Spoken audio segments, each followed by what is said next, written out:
special needs and disabilities. And many of our children are facing disabilities and special needs, and we don't always know how to put them on the right track, how to make sure they have all the resources they need as they're growing older, as they're shifting needs in their different phases of childhood and even into adulthood.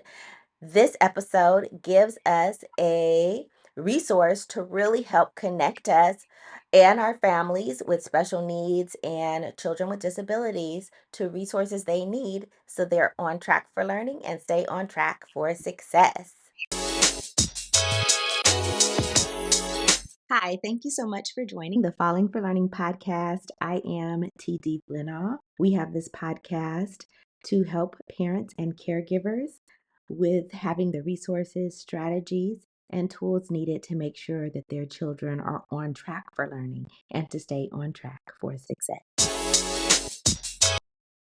Welcome, Mark Fafard.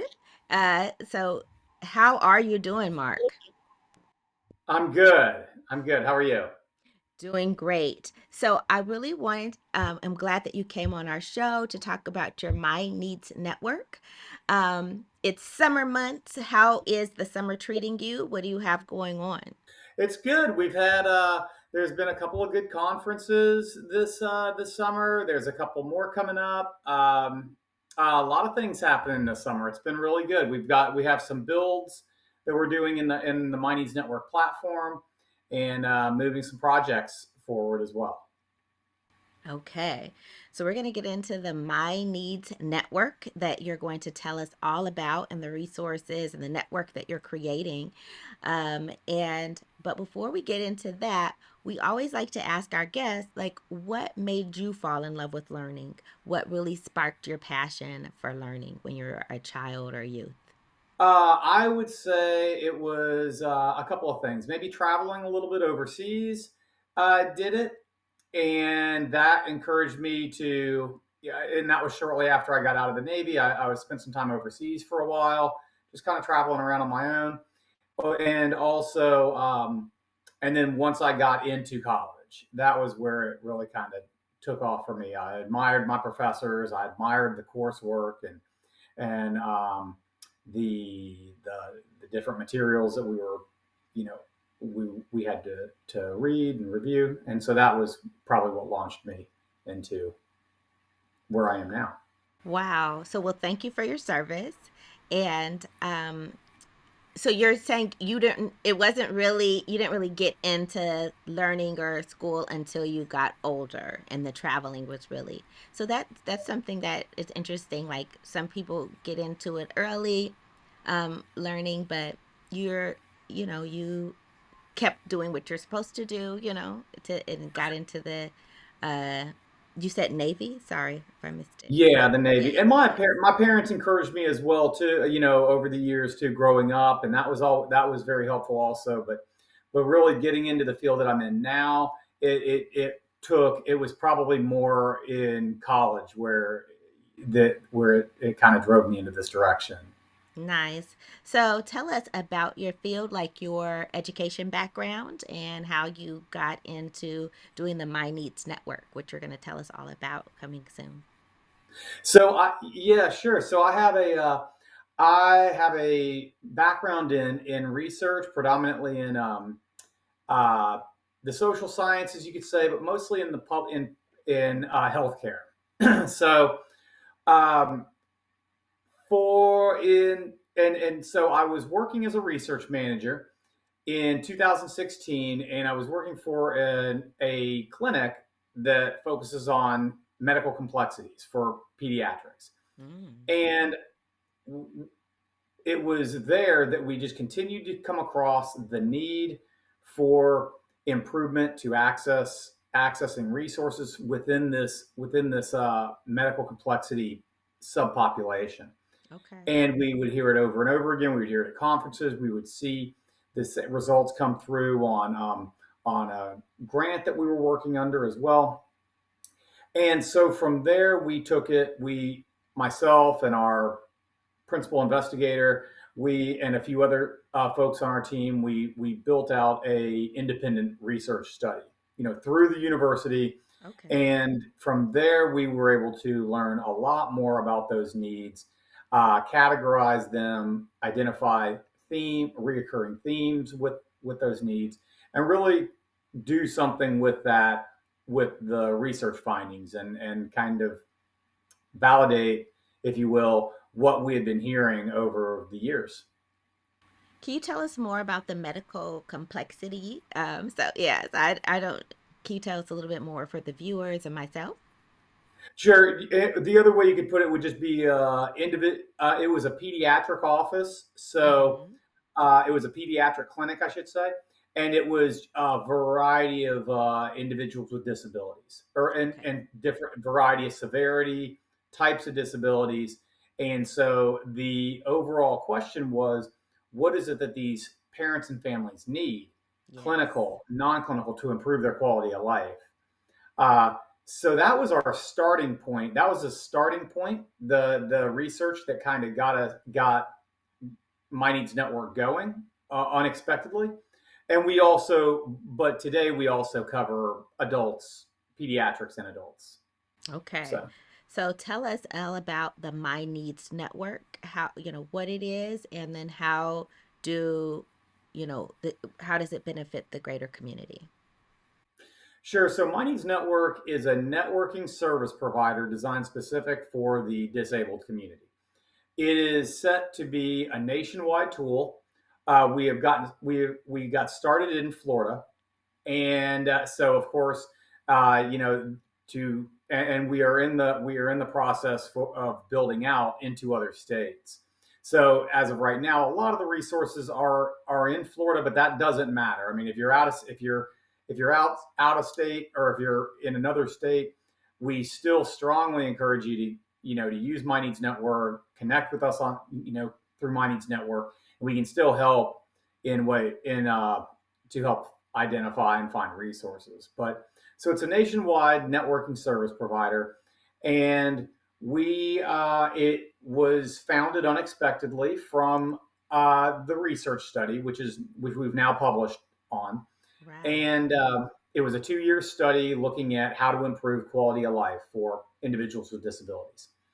And so with all that information that we had after the 2 years, we decided to take it more of an entrepreneur route and try to build something tangible that parents and families could use uh, right away, and have it reflect the findings in the research, which was for parents and families to have a free, easy to use tool that helps them connect with other parents, helps them connect with other resource providers, and find resources specific for people with disabilities. So it's a network, and it's been building out, and it's building out a network, and so it goes beyond uh, a database, or it goes beyond services within a nonprofit, or anything of that sort. It's much bigger than that. So Right. So bringing people together, resources together with the people who need it. yeah. So if I give you a scenario, if I have a child with disability, who is now 24, and she's looking for a job, how would I use the My Needs Network? So there's a few different ways. So the one is you would go into My Needs Network, myneedsnetwork.org, create an account. It takes about 1 minute, 1 to 2 minutes as an individual. If you're a social worker, and maybe a few more minutes, just because we can help promote your business, and we want your business to succeed as a social worker or a social working service.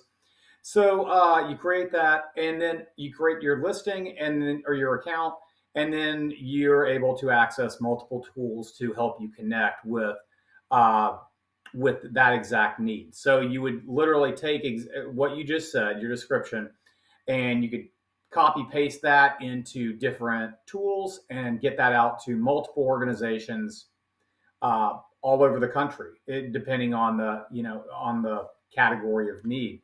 You could So, also, and then there's also you could also see what the resources we have in in our database, which again, the database is a fraction of what we do. It's a important fraction, but it's a fraction. Okay. That's not what we're defined as. Is we're not. It's a tiny piece.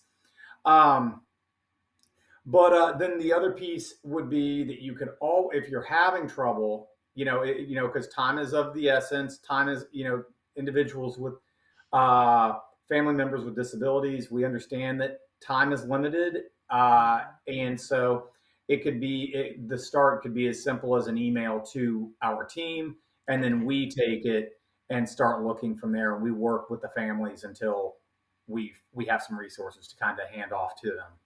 Wonderful. Okay.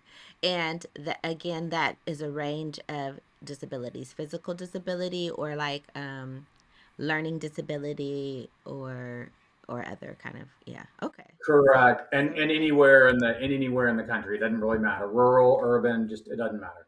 and so I could just call, I mean, email and get a call, or you guys will work with me and my daughter in this case to get, to connect her to resources, to finding a job or interviewing or something like that.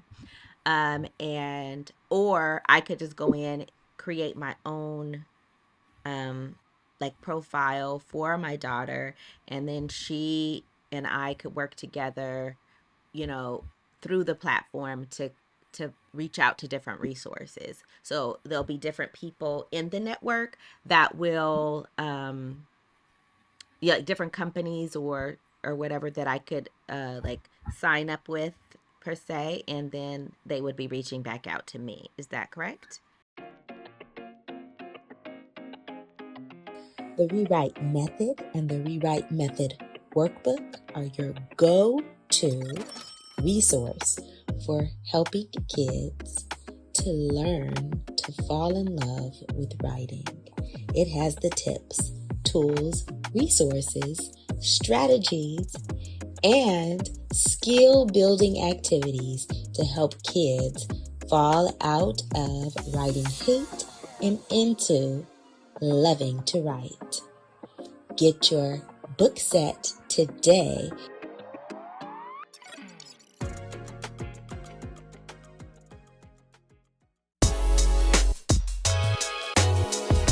Yeah, you'd be able to connect with them, and then we could be doing, and it could be a combination of both. Ideal, that Okay. would be a great way to do it too. So, Okay. All right. And so go So ahead. for example, a lot of times, over the years, we've heard things like, "Oh, this organization or this Facebook group does the same kind of thing," and that you're doing, and we typically say, "Well, great. If that's the case, if that's what they're doing is helping people connect with resources, then we need to add them onto My Needs Network. We don't see them as a competitor. We want to promote them because they're working well. It's if it's a company that's been doing that and people are happy with that service, then we want to promote that service. So Okay. so we don't see ourselves as a competitor with a very successful parent Facebook group or a very successful national nonprofit or a local nonprofit or a local Okay. business or national business. We want to promote those businesses. If that's working well, we want them to continue. We want them to work even better. Okay. All right. So that's an important distinction. It's a network and you're not in competition with others. You're just really trying to connect resources to the people, families that need it. Make sure that those organizations that offer services are known and have, access to people who need those resources as well. Right, Okay. right, and then exactly, and then we do. There's a whole other level of support we provide for those organizations because again, we want them to be successful because they know the details of the category of area that they focus on, and we want those organizations to be successful as well. So My Needs Network is there to support them. Okay. So for our audience, you can go to what is the website? MyNeedsNetwork.org.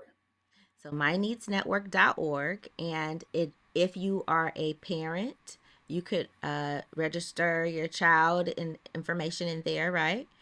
And if you Yes, are in, go and you ahead. don't even need. There's not even much information you have to register. You just put in an email. All we need is an email address so you can receive updates, and Okay. so we have a way to contact you outside of the network. And if you have an organization, you also want to register on there as well. Yes. Yes, yeah. Mhm. And it's to the organization's best interest that you put a little bit more information in so you can receive referrals, leads, promote yourself. It's kind of a free, it's some multiple marketing tools for organizations, big and small. Great. Okay. So, about how many people do you have working, in your network right now? People like clients per se, and then like organizations. We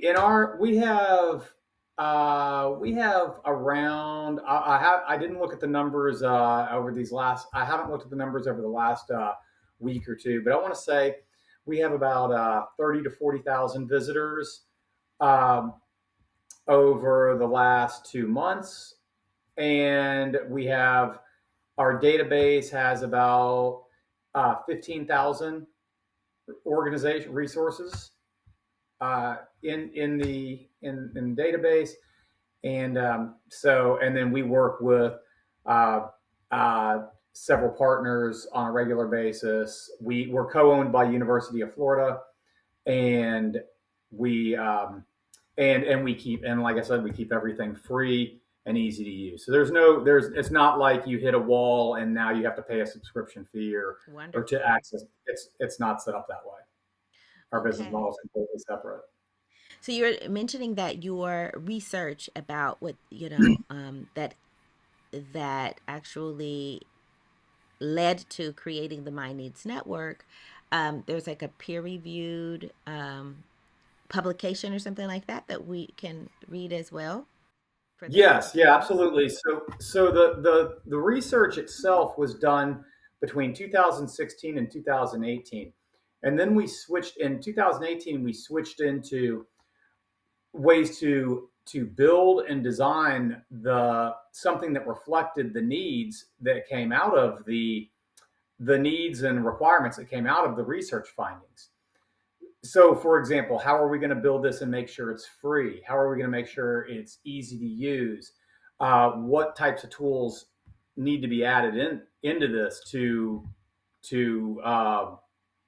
be appealing to parents to where they can easily connect and organizations. So so from 2018, uh, we switched into kind of building, designing, validating, and testing. And then in 2024, that's why our numbers are around the 30,000 users. That's why we're uh, I wouldn't say it's on the lower end, but for our standards, we are because we need to be nationwide. So we want to be Yeah. looking at millions. Uh, but we've really only started hitting our marketing campaign since this past January. Okay. All right. So we're really kind of fresh out of the gate because we've been building since 2018. So when we published the publication, it's a pretty good sized publication, but the publication covers it's the way we used our methodology. It's called community based participatory research, and we used that in during the research phase. And what that means is we engage the community in the research component in driving the research itself, not just collecting information from the community. So, and that's a kind of a brief explanation of it, but we also continue to use community-based participatory research methodology after the research in our builds, in our implementing, our validating, and designs, and even marketing. So it was it. We recently published. The publication came out earlier this year, and it covers the past. Really covers the history of My Needs Network from 2016. Okay. And so, what's the name of the publication again? It's a long title. I will send you the link. I'll Okay, and send it'll you the be link. in the show notes. Okay. Yeah. All right. Um, What kind of advice would you give to parents who just really feel that their their school they just really haven't found the right resources they need to help their kids go to whatever that next level is, like the right middle school, or maybe it's the right uh, after high school learning program. What advice would you give them? So I guess a couple of things when it comes to My Needs Network. If you it is to use it. It's what you make of it with My Needs Network. My Needs Network is kind of like an empty house that was built for you.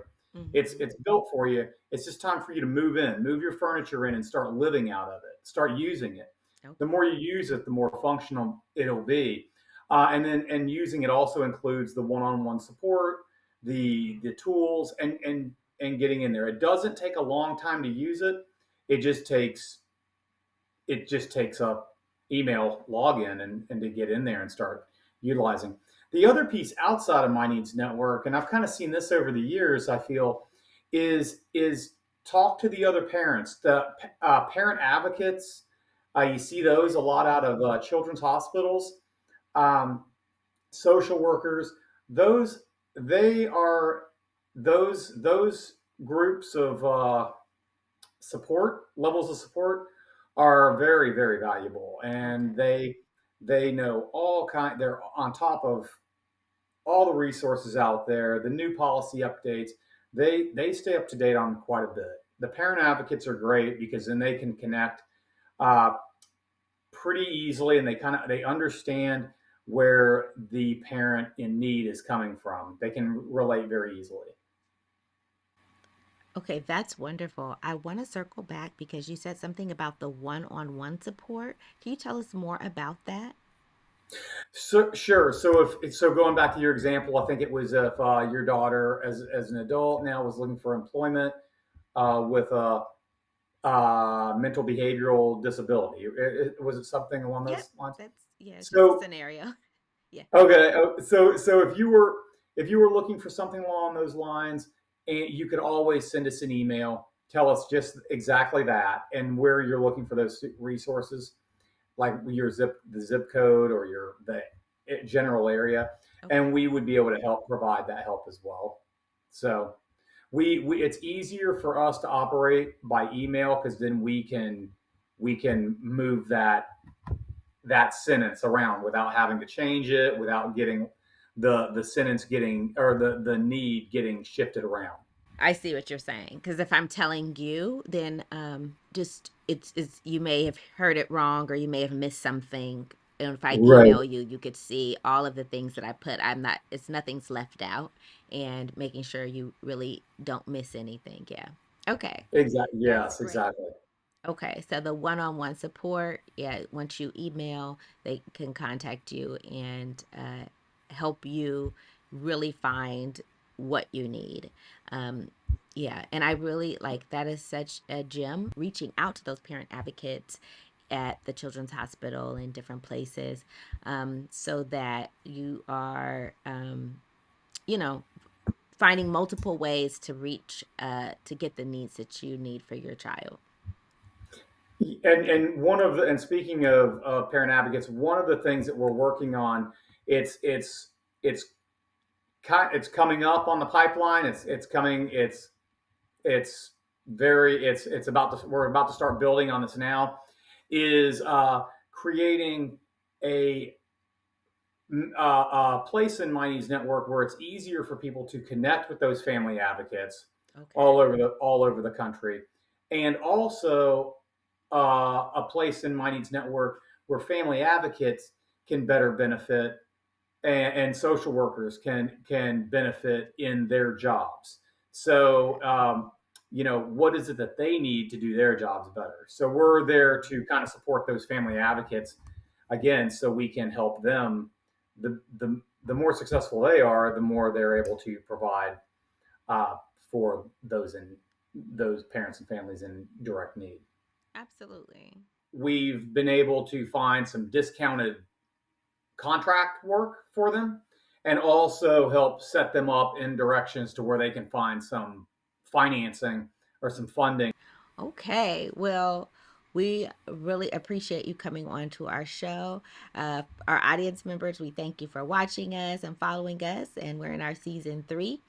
Make sure that you're doing something today that gives your child the competitive advantage. Thank you so much for joining us, Mark. Thank you. Thanks for having me. Thanks again for supporting the Falling for Learning podcast. New episodes go live every Saturday at 5 p.m. You can watch us on youtube.com at Falling for Learning or listen on all major podcast platforms such as Apple, Google, Audible, Spotify, and much more. For more resources, visit fallinginlovewithlearning.com. We really appreciate you. Have a wonderful week.